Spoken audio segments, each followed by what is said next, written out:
Today I am going to teach you the circulatory system in human, part 2.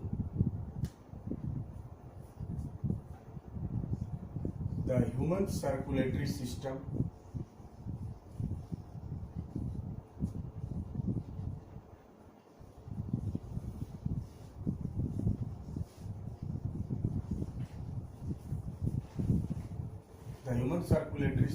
consists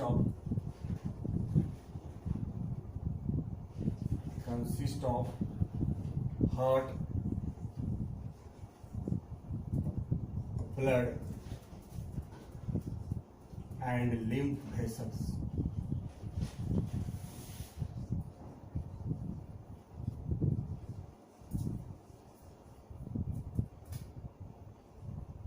Along with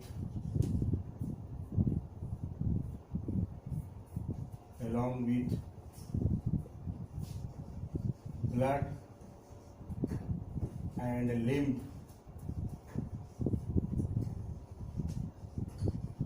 flows through them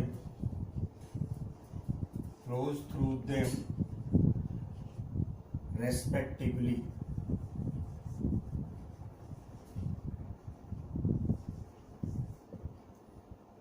The human circulatory system controls the movements of all the body fluids.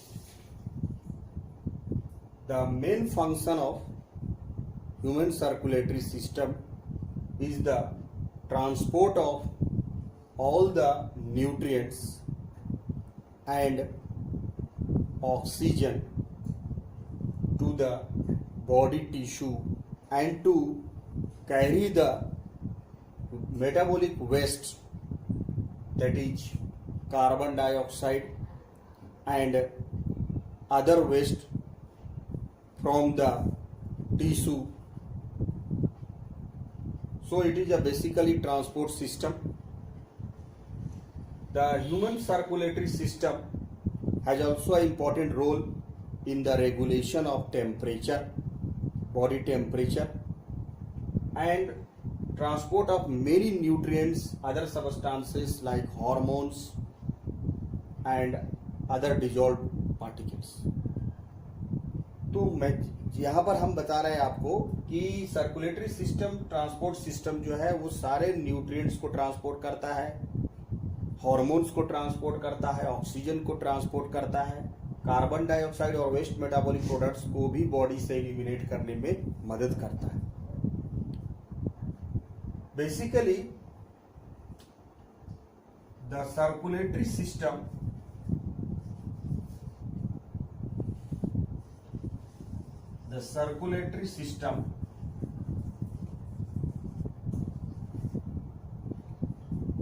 consists of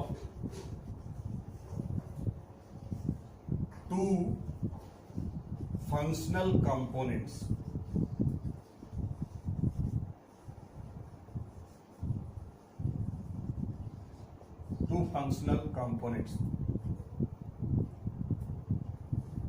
The first one is blood vascular system.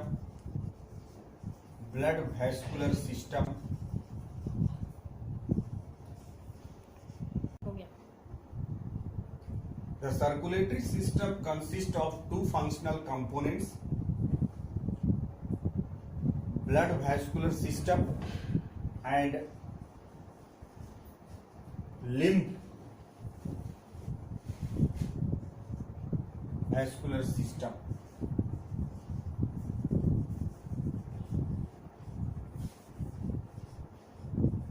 Which makes the lymphatic system.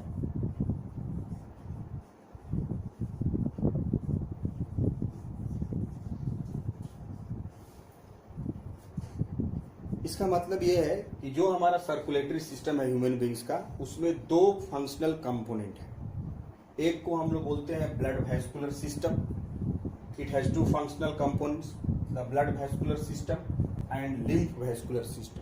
यानी जो हमारा body fluids है वो दो fluids है, एक blood है और दूसरा है blood flows in the blood vessels and lymph flows in the lymph vessels.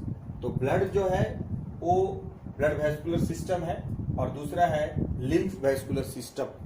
ये दो पार्ट में बटा हुआ है। पहले हम लोग करेंगे ब्लड वेस्कुलर सिस्टम।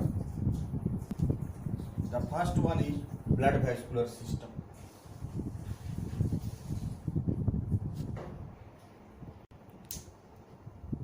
जैसा कि हमने बताया कि सर्कुलेटरी सिस्टम का दो फंक्शनल कंपोनेंट है।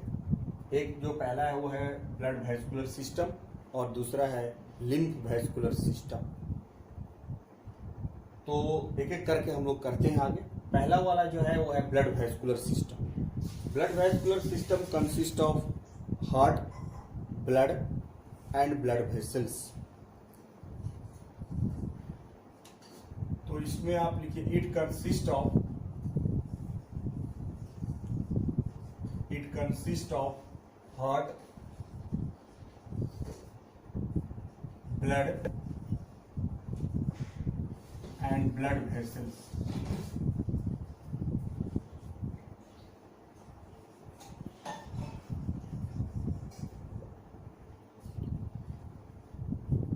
The main component is the fluid component, the fluid which transports all the substances in the body. ये fluid ही transport करता है, that is the blood. And blood is pumped all over the body, inside the body through the heart, and we have a closed circulatory system, so because the blood flows inside the blood vessels. Blood का जो flow होता है वो blood vessels के अंदर होता है, इसलिए ह्यूमन बीइंग्स के केस में क्लोज्ड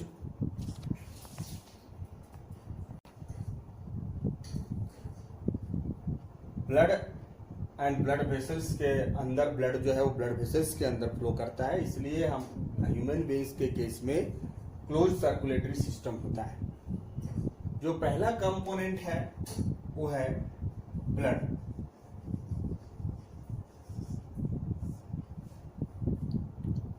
जैसा आपको पता है, it is a fluid connective tissue. It is a fluid connective tissue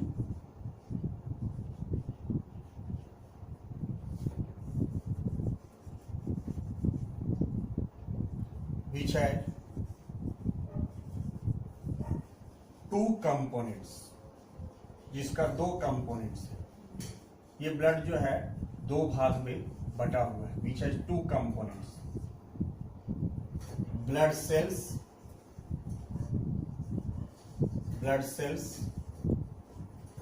which consist of, जिसमें है आपको RBC, WBC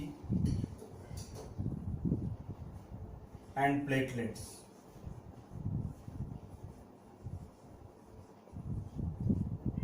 Blood cells and plasma and blood plasma. Plasma is the liquid component, whereas blood cells are the immersed in plasma, that is the solid component, and plasma. So the blood has two components, जैसा हमने बताया। एक उसमें blood cells है जिसमें red blood cells, white blood sales and platelets होते हैं, और एक ब्लड प्लाज्मा है। टोटल जो ब्लड है उसका प्लाज्मा जो है, plasma makes the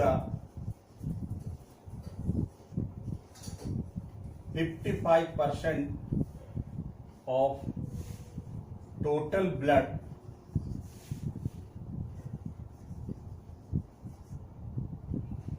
whereas the remaining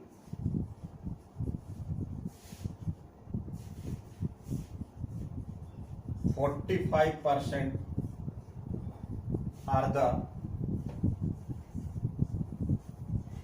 blood cells. Remaining 45% are the blood cells, RBC, WBC and blood platelets, which constitute the 45%.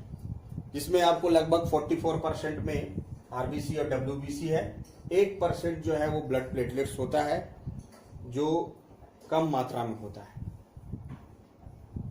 जो रेड ब्लड सेल्स है which carry the red pigment called hemoglobin,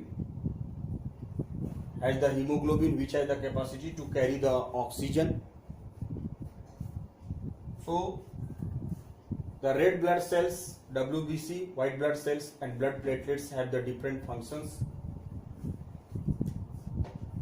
Blood cells.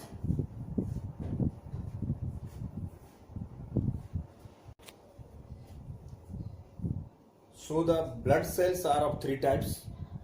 Blood cells are of three types: RBC, WBC and blood platelets.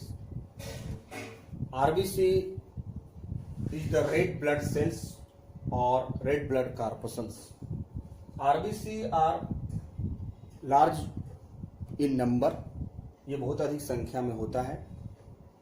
They are round shaped and they have absent of nucleus. RBC of mammal and human being के case में भी उसमें nucleus नहीं होता है. Red blood cells जो है उसमें रेड कलर का पिगमेंट होता है हीमोग्लोबिन, जिसके कारण वो रेड कलर का होता है. और ये हीमोग्लोबिन जो है टू ट्रांसपोर्ट द ऑक्सीजन, ये ऑक्सीजन को कैरी करता है different parts of the body. Body के डिफरेंट पार्ट्स में ये ऑक्सीजन को कैरी करता है. उसका बेसिकली ये मेन रोल है. और वो लंग्स से ऑक्सीजन को कैरी करके हार्ट में ले आता है. हार्ट से फिर वो पूरे बॉडी पार्ट्स में जाता है और फिर फूड का ऑक्सीडेशन में मदद करता है, ट्रांसपोर्ट करता है. उसके बाद जो है आपका ये बेसिकली 120 दिन तक जिंदा रहता है. RBC are also called erythrocytes, इसको हम लोग इरिथ्रोसाइट्स भी कहते हैं.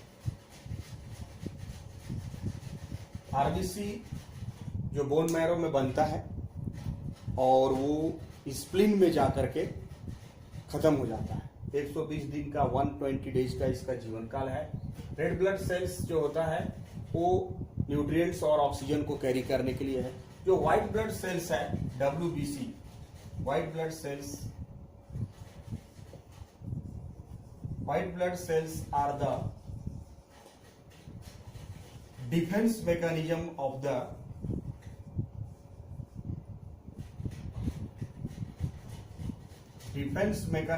The body. बेसिकली जो हमारा इम्यून सिस्टम होता है ये व्हाइट ब्लड सेल्स का होता है, जिसको हम लोग ल्यूकोसाइट्स भी कहते हैं. It is also called leukocytes. Leukocytes, white blood cells और white blood corpuscles, they are basically the defence mechanism of the body. ये हमारा इम्यून सिस्टम बनाता है.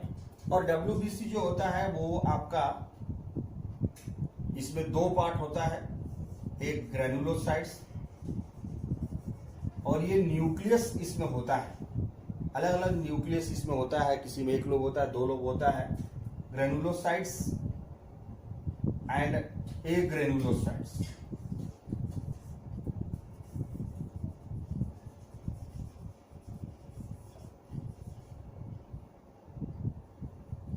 एक ग्रेनुलोसाइट्स होता है, एक ग्रेनुलोसाइट्स होता है.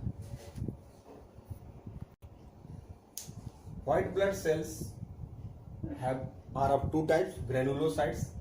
The cytoplasm of the white blood cells contains small granules, so it is called granulocytes. यानी कि जो white blood cells का जो cytoplasm उसमें बहुत सारा दाना दाना जब होता है, बहुत सारा white blood cells में दिखता है, तो उसको हम लोग granulocytes कहते हैं. कुछ ऐसा भी white blood cells है जो जिसके साइटोप्लाज्म में कोई ग्रेन्यूल्स, कोई दाना नहीं होता है, उसको हम लोग एग्रेनुलोसाइट्स कहते हैं. यानी A means absence of granules and granulocytes means which contains the granules. The cytoplasm of that white blood cells contains granules. There are basically three types. ये आप क्लास 9th में भी पढ़े हैं. और इसमें ये पहला था न्यूट्रोफिल्स, दूसरा है आपका बैसोफिल्स, तीसरा है आपका इओसिनोफिल्स.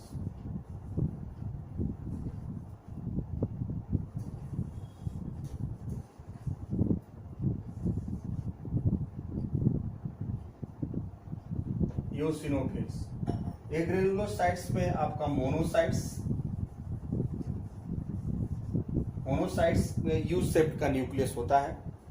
उसके बाद जो है आपका lymphocytes which produced in the lymph nodes, ये आगे बताएंगे आपको। lymphocytes are the large size white blood cells which behaves as a phagocytes and they engulf the bacteria and foreign particle or microorganism which enters in our body. So they makes the defense mechanism which protect the body from disease. So they are called soldiers of the body. So white blood cells are basically the defence mechanism, they protect us from diseases. जो तीसरी तरह का जो cells blood cells है वो है platelets. जैसा कि आपने पहले भी बताया 1% ये है of the total blood cells का 1% बाय वॉल्यूम, और इसमें दे helps in clotting of blood. ये ब्लड को थक्का बनने में मदद करता है, जिससे एक्सेसिव ब्लड लॉस नहीं हो पाएगा। हमारा कहीं भी कटता है तो कुछ देर के बाद ब्लड जो है वो क्लॉट कर जाता है due to the presence of blood platelets. So these are the components of blood which makes the circulatory system. The next topic is human heart, which we deal about in the next video. Thank you.